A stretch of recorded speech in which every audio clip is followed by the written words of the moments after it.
yéen a ngi koy def ba muy pour tey ñuy am ay proposition remembré yenn communes yi fii ci banlieue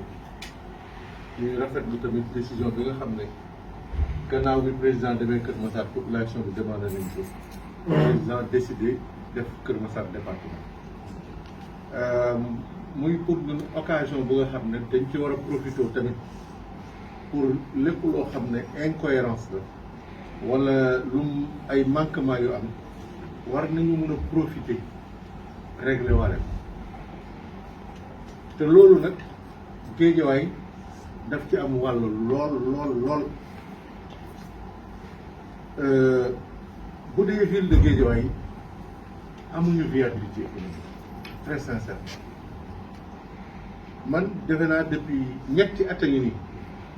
amul benn dépense boo xam ne def naa ko sur fonds propres ça veut dire que bu dul salaire ak charge sociale ak carburant amul benn dépense boo xam ne mairie bi def na ko sur fonds propres ça veut dire que amuñu benn ressource parce que dëkk bi amul économie loolu nag mënul wéy te loolu responsabilité état bi suñu nekkee nag ci contexte bu nga xam ne dañuy war a def ay changement il faut que ñu wax li nga xam ne moom mooy njëriñu askan bi ñu teg ko ci table bi tenir ko en compte su dul loolu réforme bi dana jàll rek mais vraiment ñun en tout cas Guédiawaye du ñu amal benn njëriñ loolu tamit dafa bokk li nga xam ne ñun suñu wàll la pour ñu wax ko teg ko ci table Guédiawaye amul viabilité économique te ëllëg même bu évolution institutionnelle amoon ñu def ko département dafay pire encore parce que ku nekk xam na ne ressource ville lu mu tuuti moo ko sax ay ressources département léegi nag lii occasion la pour jéem a yaatal tuuti am fenn fu nga xamante ne dinañu yokk doole te du wàññi ñeneen ñi doole ndax suñu demee ba ne Dalifort dañ koy mën a jële Pikine yóbbu ko Dakar ça veut dire que wàññiwul dara Pikine mais yokkul dara Dakar ci doole Dakar te ñun suñ ko indi woon fii dina def changement bu mag du point de vue des ressources économiques et financières donc loolu man bokk na vraiment ci point yi nga xam ne non seulement dafay régler problème ressources économiques waaye dañ ci mën a profité sax pour corriger waat beneen incohérence presque écologique parce que technopole ak ni mu duggee ci biir Guédiawaye tali précole bi ñëw séparé presque de façon nette Pikine ak Guédiawaye te ba léegi technopole nga xam ne lien ak Guédiawaye c'est presque physique ñu boole ko ci Pikine pour man loolu tamit vraiment incohérence la bu nga xam ne war nañ ko mën a xool bokk na ci tamit quartier yi nga xam ne tudd nañ ko muy Aynou Mady Lansar ku nekk xam na ne ku miin tuuti Pikine Guédiawaye xam nga ne soo passé woon réduit sax yaa ngi biir Guédiawaye lépp lu fekk woon fii Guédiawaye la bokkoon premier Guédiawaye da nga naan maa ngi dem premier Guédiawaye donc loolu aussi vraiment nekk na loo xam ne dafay jox territoire mu xaw a yaatu parce que suñu département bi boo ko xoolee ci carte bi dafa néew lool par rapport ak yeneen département yi fi nekk et même par rapport ak Kër Massar bi nga xam dañ ko nar a créé bokk na ci gàddaay loolu moom même suñu indiwul économiquement dara dafa nekk une vieille revendication des populations yi dëkk gàddaay considérer seen bopp la ñoom biir Guédiawaye la ñu nekk parce que ñoom fa ñu nekk dafa sori par rapport ak centre d'activité yi nekk yëpp loolu la ku ko wax forcément di nga tudd ñaari infrastructure yu am solo benn mooy marché bu bees defe naa ne le maire Fall wax na ko plaidoyer boobu moom Guédiawaye yëpp ko bokk waaye beneen bi mooy li nga xam ne man loolu moo ko gën a jaaxal ci Guédiawaye muy collège Canada ak lycée de Pikine nga xam ne ñun suñu ressource moo koy def établissement yooyu bu ñu gisee kay ñun la suñu leen tabaxee ñun la suñu leen entretenir ñun la waaye te ñu bëri fii nag xam naa ne xamuñ ne ci Pikine la bokk way Canada lycée de Pikine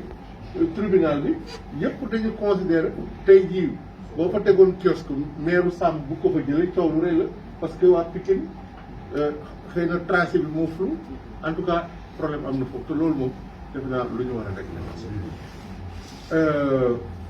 Monsieur le préfet loolu bu weesoo sax dañu def hors sujet xam na ci compte rendu bi waaye pour dellusiwaat ci sujet bi wàllu arrondissement yi ci compte rendu bi ma jot a am dafa mel ni dañuy boole Gounass Sam ak Golf wala Sam ak Golf mu nekk arrondissement Gounass Ndiarème ak Wakhinane mu nekk arrondissement alors xam naa techniciens yi ngeen doon war ngeen am ay argument yu solide xam naa argument démographique bi war na ci bokk waaye en terme d' argument démographique soo jëlee dynamique bi nekk tey jii Wakhinane di nga gis ne sous peu population Wakhinane dina dem ba raw fuuf bu Golf Sud parce que nag Wakhinane potentiel territorial bi mu am ak potentiel de croissance bi mu am Golf Sud amatul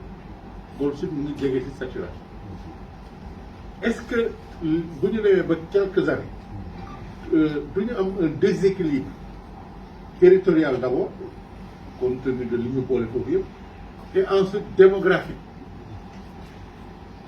loolu moo tax man may xaw a xalaat est-ce que Gounass mënuñ ko boole ci arrondissement bi nga xam ne mu ngi Sam ak Golf am na beneen argument tamit beneen argument bi jéem moo catégoriser mais boo xoolee nécessité mixité sociale ak mixité en termes d'accès aux infrastructures war na mën a tax Gounass ñu xëccee ko fii parce que quand même côté bii moo ëpp ay jumtukaay